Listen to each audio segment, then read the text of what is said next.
अभी भी अगर आम आदमी पार्टी के वोट देता है दलित तो मुसलमान तो समझ लीजिए कि जमीर बिकी हुई है, मरा हुआ है और सोच नहीं है। इससे ज़्यादा कोई स्पष्ट बात हो सकती है कि जो कितना आरक्षण विरोधी, मुस्लिम विरोधी बिल्किस के मामले में नहीं बोला और उसके बाद में आपको नई दिल्ली में राइट्स उस पर वो आदमी कभी नहीं बोलता है। उनको तुरंत गिरफ्तार किया जाना चाहिए। राजेंद्र पाल गौतम जी को सुरक्षा दिया जाना चाहिए और ये बर्दाश्त नहीं है।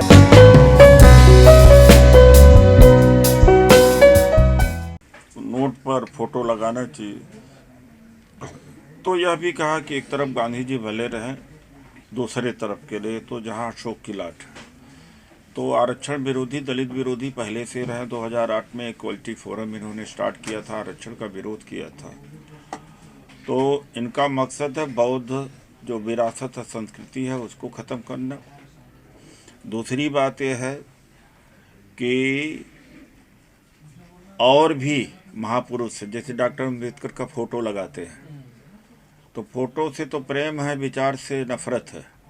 और अपने मंत्री को इस बात के ऊपर बलि का बकरा बना दिया कि उन्होंने बाबा साहब के द्वारा जो स्थापित दीक्षा व्यवस्था थी या प्रणाली थी उसमें भाग लिया था।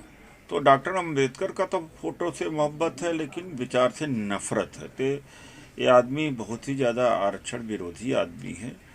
और अगर नोट पर देवी देवता के लगाने से हो जाए तो 1,033 करोड़ देवी देवता है, सभी को लगाना चाहिए। फिर लक्ष्मी और गणेश का क्यों ना हो, राम का भी हो, दुर्गा माँ का हो और आपका विष्णु का हो और जगन्नाथ भगवान, वैष्णो देवी और तिरुपति, सबका लगा दो।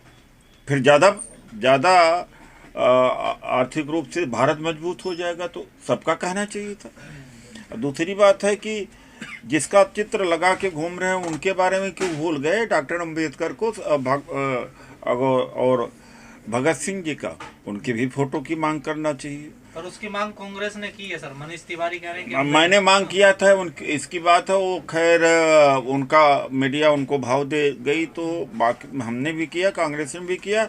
और वहाँ से तो निकेतन है कोई भाजपा के नेता, महाराष्ट्र के नेता, उन्होंने कहा कि इसमें छत्रपति शिवाजी महाराज का होना चाहिए।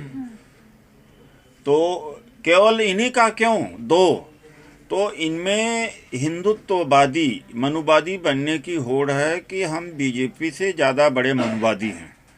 ये दो मनुवादियों में होड़ है कि कौन शुद्ध मनुवादी है, कौन ज़्यादा मनुवादी है। ये है।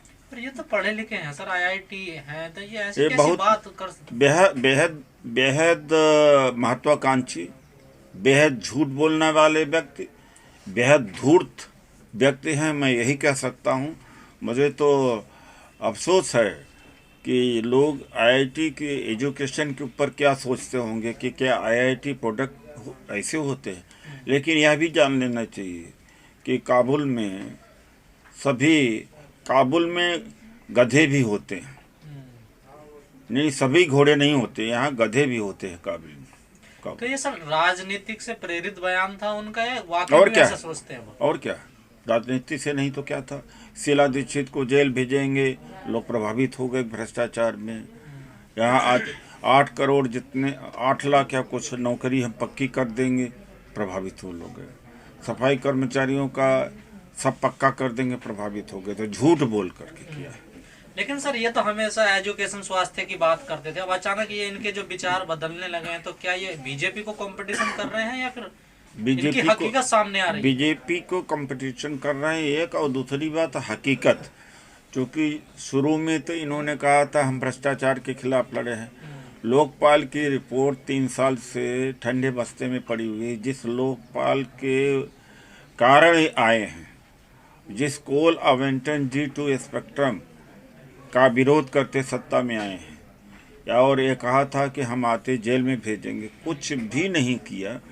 पहले सहारा भ्रष्टाचार के खिलाफ किया, अब जो है सब कुछ भूल करके झूठा प्रचार, शिक्षा और बिजली पानी के आधार पर अब फिर से इन्होंने अपना एजेंडा बदल दिया। कईयों बार एजेंडा बदल दिया, अब लक्ष्मी और गणेश के नाम से ले रहे हैं। तो क्या सर ये जो बयान इनके आए हैं, तो जो दलित मुस्लिम वोट बैंक है उस पर कोई फर्क पड़ेगा इसका? अगर दलित मुसलमान को अभी नहीं फर्क पड़ता तो इनको जिंदा रहना बेकार है, मरे हुए हैं। अगर यह भी नहीं, अभी भी अगर आम आदमी पार्टी के वोट देता है दलित तो मुसलमान तो समझ लीजिए कि जमीर बिकी हुई है, मरा हुआ है और सोच नहीं है।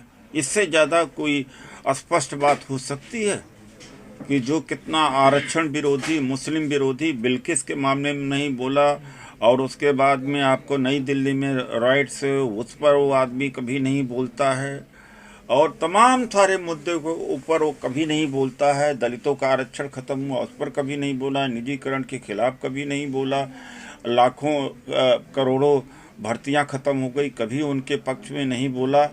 तो यह व्यक्ति तो भी अगर वोट देते हैं तो ये समझ लीजिए कि इनका कोई उत्थान नहीं कर सकता। इससे बड़ा कोई बेवकूफ़ी किसी समाज में नहीं होगी। और मैं गुजरात मॉडल की चर्चा होती थी। नहीं, तो गुजरात मॉडल का यह प्रतिबिंब है। 27 साल में यही हुआ है। यानी जो मोरबी का पुल है, मोरबी का पुल एक उदाहरण है गुजरात को समझने का कि यही है गुजरात और कुछ नहीं। और मोदी जी ने कहा था बंगाल में ये एक्ट ऑफ गॉड नहीं, एक्ट ऑफ फ्रॉड है। तो अब मोदी जी बताएं कि बंगाल में जब चुनाव होता तो कहते हैं कि भगवान जनता को बता रहे हैं कि देखो अभी तो पुल टूटा है, टीएमसी जीती तो बंगाल बर्बाद हो जाए।